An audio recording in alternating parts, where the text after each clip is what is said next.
Okay, Хорошо, let's давайте оттолкнемся от Путина, take off from раз уж вы President Putin. назвали. And since you mentioned his А, name, I think that Я Mr. думаю, что у Putin Путина has a lot of очень много information информации о том, что about what происходит takes place in в DC Вашингтоне, округ and in the White Колумбия и в House самом itself Белом and the доме, и в Oval кабинете Office, Трампа, потому что и сам because разведчик, и we have разведка great у нас spies, неплохая, also great special forces, в том and числе и political политическая and разведка, и economical. экономическая разведка.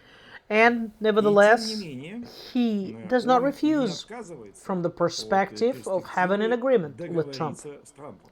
which То means есть он that he такую sees such перспективу perspective, видит, несмотря на собственные based even незнания о on том, что the knowledge происходит that he за has дверями behind the Белого closed дома. doors in the White House. И это для меня For me лично personally, it's another дополнительный argument аргумент that в to пользу say that того, to чтобы search искать search какое-то for a рациональное rational зерно. seed in this whole Вот ordeal. вы, кстати, Just recently, недавно, я не I have помню, с кем из spoken with коллег вы my говорили, colleagues, and перечисляя mentioning your ресурсы name, we were Венесуэлы, counting вы сразу resources. после нефти Or назвали somebody said about серебро. spoke about silver, Но это правда ли, right? You один из mentioned it with my важнейших colleagues. ресурсов, Yes, и it's true Венесуэла обладает that Venezuela серебром has a большой, lot of больших silver объемов, а reserves, Латинская and Америка это Latin вообще America is a ключевой регион. key Поэтому. region for that То есть, itself.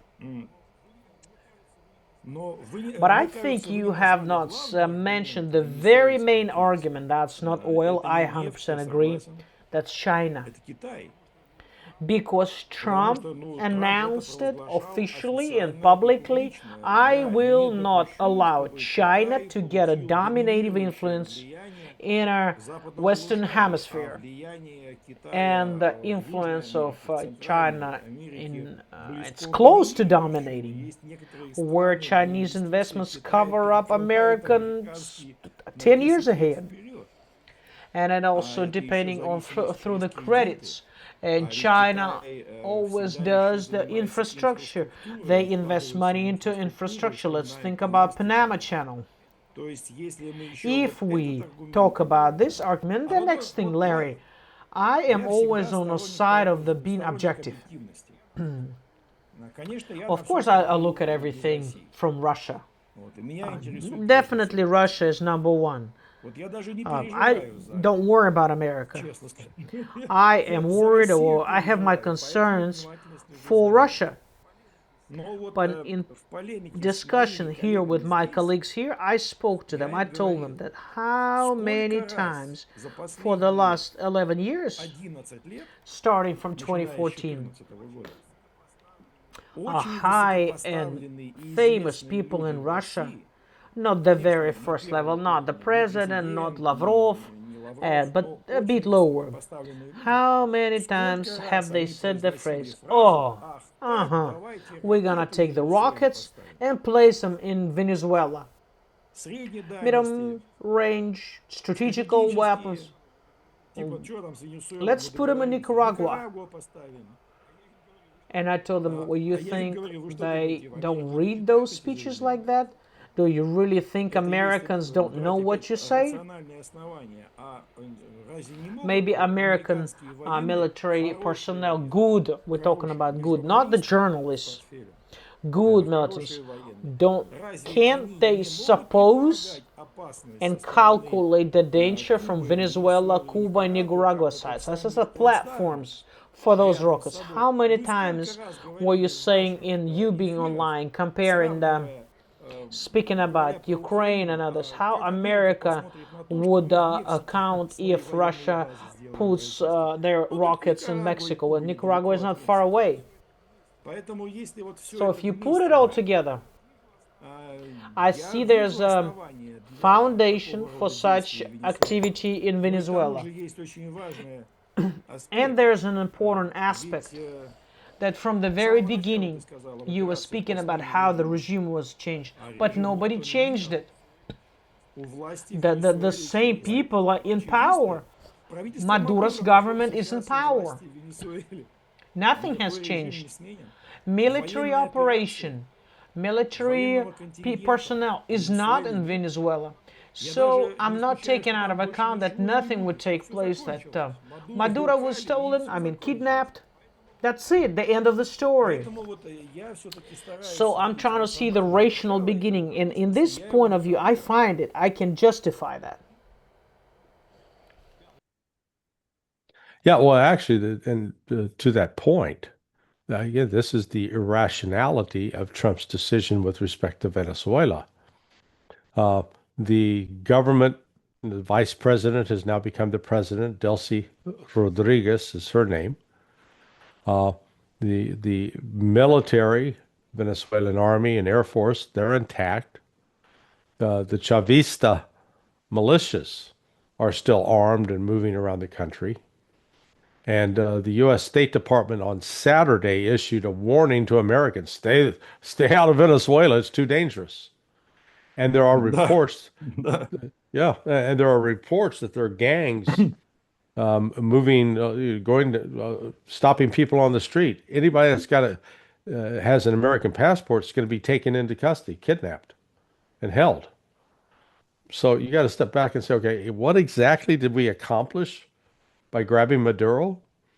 And but this is, Maduro is now going to be subject to a U.S. judicial process that's going to stretch out for at least a year, if not longer. Uh, and so any kind of urgency that was attached to this is gone. And so that's why I keep coming back saying that Trump's making decisions that don't appear to have any rational uh, foundation because the notion that you get rid of Maduro and then all of a sudden you're going to have a change in Venezuelan policy. If Trump believed that, it has turned out not to be true. Um, and that's why, I look at it from the standpoint of uh, Russia has been trying to figure out how to get the West to back off, to stop pushing NATO further to the east. And I understand the desire to talk to Trump, try to convince him, hey, this is a bad idea. Uh, but what do you do when you are confronted with a person who does not recognize international law?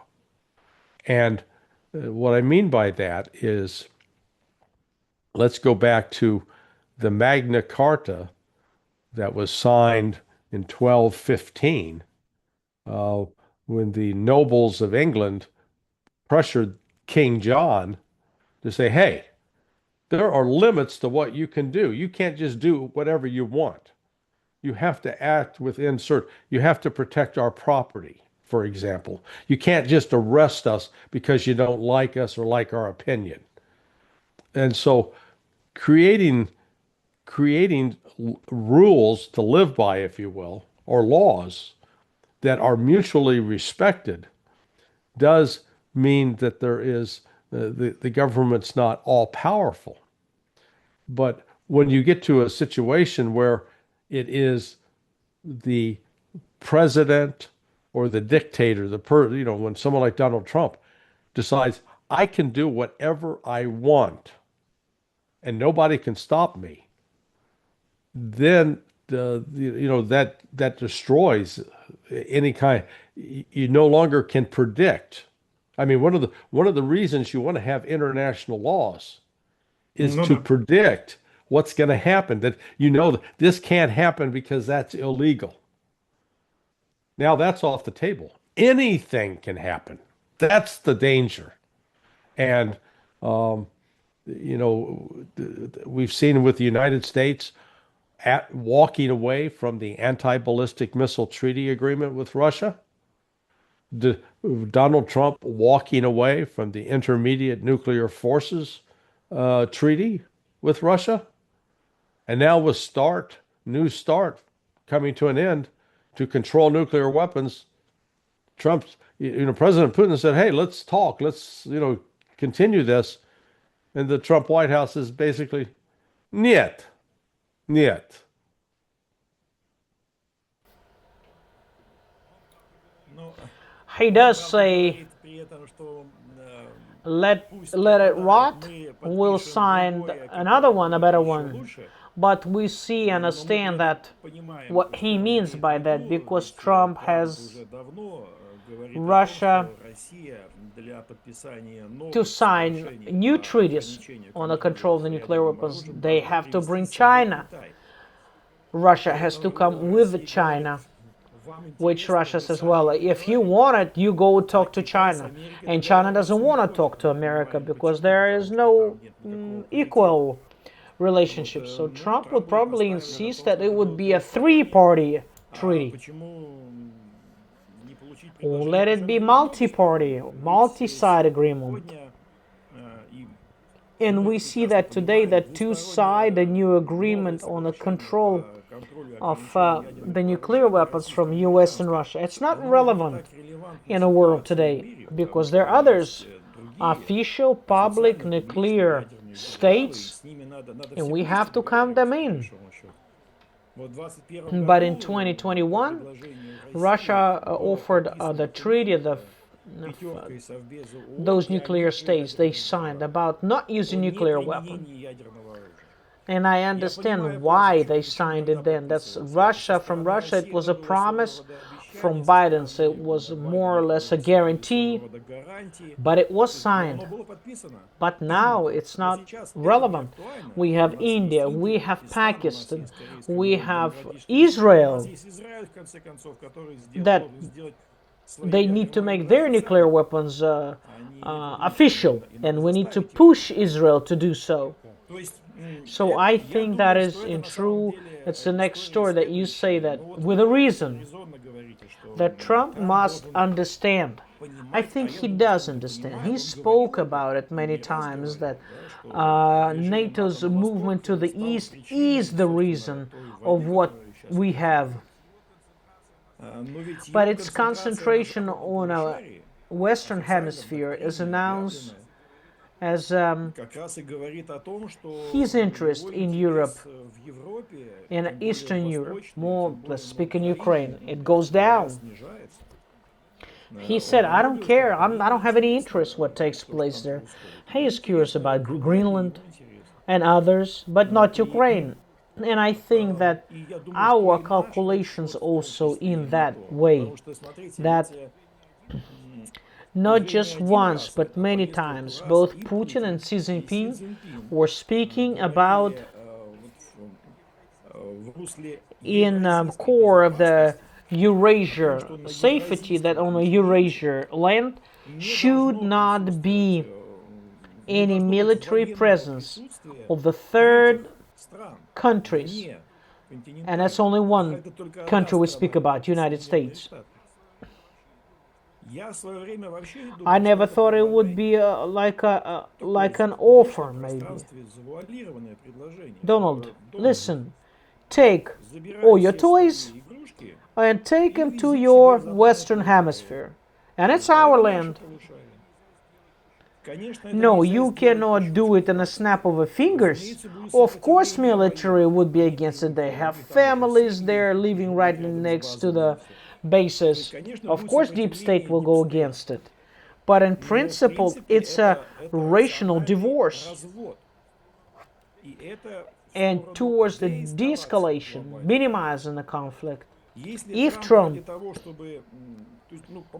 Look, Larry, I am also told that Trump services the interests of the military complex. Yes, of course, because that complex, military complex, was investing money into his election campaign. But I always ask the question, if Lockheed Martin Company, if you need to sell that weapon, and is it important to them who they sell it to? No. They just need to sell it at a good price. So, Trump's idea is to find another market for them, not Ukraine. Let them sell it to another country. The military will get their money, and we get the minimizing of the conflict. That's also a possible way of a development. Why should it be in Ukraine? Don't deliver it to Ukraine. There are other countries where you can deliver it. So one step was done. Trump does not deliver weapons to Ukraine.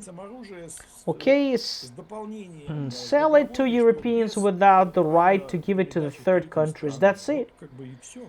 It's just one or two steps. And the war would be over with, further from us. Because in the other case, 2026 could be the last one in the calendar. Well, let's go back to the Great Patriotic War and look at what happened to both the industrial sectors in Russia and in the United States. The United States did have these factories that produced nothing but automobiles, and with the war, the start of the war, those factories were converted into producing tanks, jeeps, trucks, military vehicles. When the war ended, those factories reverted to producing automobiles for civilians. It was virtually impossible between 1942 and 1945 to buy a new car. But after that, they converted. Let's jump ahead then to the collapse of the Soviet Union, which meant that the United States no longer had to worry about an invasion from the East, that the Soviets were going to invade Europe. I mean, because that was always the excuse for NATO. And at that point, instead of doing what had been done at the end of World War II, where you decommission or you take factories that have been dedicated to producing weapons, convert them to producing things for civilians, you move away from the war footing. That didn't happen because now you had these industries that were dedicated to building weapons, dedicated to finding new ways to entice the U.S. government to spend money on these weapons. And so it becomes, it's very different here in the West than it is in Russia. In Russia, you don't have this independent, profit-driven defense industry where they use money to basically bribe members of Congress to continue to provide them money to build weapons. And so that's taken on. It has a life of its own. And now here's Donald Trump, as I mentioned earlier in our conversation, taking $1 trillion defense budget for military affairs, and basically going to increase it to $1.5 trillion. For what? For what? We're, you can only read that as we're getting ready to go to war with Russia and China. That's what it means. It doesn't mean we're not doing that in order to just so we can look good on in a parade. It's a sign that and this was Trump's initiative. This didn't come out of the deep state didn't put a gun to his head and say this or else. So that's what I mean. There is this disconnect from reality that you've got to step back and look at what the U.S. is doing. What choices is it making? Is it making choices for peace, or is it making choices for war? And all I see is we keep making choices for war. Well, Ну, это, that's конечно, not не a новогоднее New Year's end окончание. Надо как-то when he надо took как-то по-другому kind of надо wrap it up in a поступать. better mood, our Ну, conversation. я Okay, готов let предложить me offer a другую different интерпретацию, interpretation, not не such такую tragic трагическую. one. But for Вот example, Трамп, например, Trump хочет wants to построить build a золотой golden dome. дом. That's an Это expensive дорогое pleasure, and that's a удовольствие, и это military военный budget. бюджет. Trump was Потом told that Трампу the, where рассказали, в was the каком state, состоянии. Мы Andrei знаем, Андрей Martyanov Мартьянов нам давно gave об it the этом idea to рассказал. us Мы long знаем, time в ago. каком We know состоянии how the military военно-морской and флот, navy are, включая including the подводный флот submarines. США. Вот. И если Трамп думает, что его самый великий And флот if мира, Trump он was крупнее ever просто thinking that he's got the best ни с military, Китаем no, даже you не can't even сравнить. compare it to China. А это And has гигантские huge инвестиции, investments. обновления. Но это But же this может быть could be a обновление renewal для investment for coming back возвращения of the статуса обороны, defense того, чтобы вот status of это the вот United западное States, that побежали, Western значит, будет Hemisphere, новый we have флот, a new новые navy, new military, new военные vessels. корабли имени a golden dome named after Trump, and everything named after Trump. Could it be that it's the increases for that point up to 1.5 trillions? And yes, of course, and feed the people, the producers, give them the food. But can they give the fruit, the outcome? We don't know. Mr. Putin does it publicly. He discussed about that publicly, that today you're creating a new production for supporting the special military operation ahead of time. You are laying the foundation, the technology of a quick conversion that as soon as it is over, we switch to the peaceful production. So in any case, Larry, I don't want to believe that in a near future we are looking that I don't want to see our countries fighting in the near future. Here we're talking Russian and American. And what? What, we're gonna put on a uniform and go kill? Go murder? We have to add more strength, more pushing for at the level of people's democracy, not to let our governments go into that direction. No, I fully agree with you. In fact, this is what makes the current situation in the world so dangerous.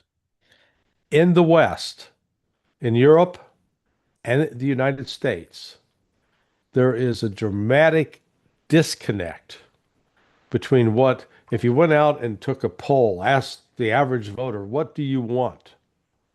Do you support going to war with Russia or not? Do you support going to war with China or not? You'd find that the majority of the people would say, well, we don't want any more wars. Let's get along. But the leadership is insisting that basically we're going to adopt policies that are going to promote conflict. I look, let's be, what could Donald Trump do right now that would help start diffusing tensions? He could say immediately, we're going to restore, starting tomorrow, you can fly directly from the United States to Russia and from the United States and from Russia to the United States. That's number one. Number two, I'm sending my son. We're going to appoint Don Jr. as the ambassador to Russia because I want to send somebody that the Russians are going to know has my ear, can communicate that it is a priority. That property, the Russian property in the United States that was taken by the Obama administration in December of 2016, that's 9 years ago. We're giving that back. And I'm shutting down CIA operations in Ukraine because I'm serious about peace. If Trump was making those kinds of decisions, the Russia could say, "Hey, this is tangible, this is real," but that's not what's happening. And so the whatever one day Trump says, "Oh, he's good friends with Putin," and the next day, "Oh, I'm really disappointed in Putin." And, President Putin isn't the one that tried to kill him. We can't rule out the fact that those 91 drones that were headed to Novgorod, what I was struck by is how angry the reaction was out of Russia. There have been several horrific terrorist attacks against over the last 3 years or 4 years. The killing of Darina Dugina back in September of 2022. The 143 people killed at the Crocus City Center. The blowing up of a bridge which collapsed on a train in Bryansk. But nobody died in this, yet the reaction, particularly from Lavrov and others, it was decidedly different. So that told me that this was viewed as something very, very serious in terms of that maybe one of the targets was a nuclear command center. But when I saw that reaction, that told me that something now has changed fundamentally, and that I think Russia's come to view with greater alarm the decision making of Trump. It's not a move towards peace, but it's a move in the opposite direction. Ну, в In любом any случае, case, we need to заканчивая finish our разговор, meeting, and let's remember one thing, помнить, что Yeah.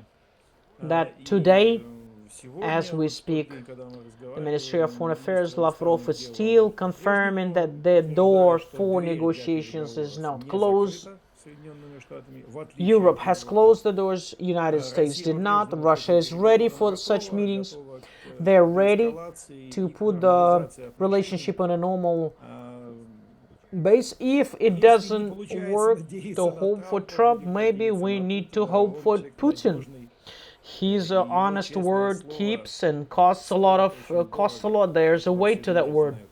In any В case, любом with случае, с надеждой на hope for the лучшее, best, let's и follow будем how the следить за events тем, are как flowing. развиваются события. Larry, thank you very much Ларри, for this спасибо большое honest за разговор. Мне conversation. It кажется, was он very был deep, it достаточно was very глубокий и serious, серьезный. and we really И appreciate your time, and я we уверен, will что have нам a будет о lot чем в more to следующий talk раз about поговорить, to продолжить continue our dialogue, наш анализ. analysis. Будем Let's look разбирать into запчасти details, what's inside Белый of the дом, White House to чтобы лучше understand его it better. понимать. Thank you, Larry. Thank you very Спасибо, Ларри. much. До встречи. Это This был was the podcast, Face to подкаст Face with Alexander лицом к лицу Kazakov, с Александром Казаковым, International People's Международного Unity Club, клуба and народного our единства. guest, Нашим гостем был Mr. Larry замечательный Johnson аналитик, экс-аналитик ЦРУ from CIA. Ларри Thank you. Джонсон. Thank you.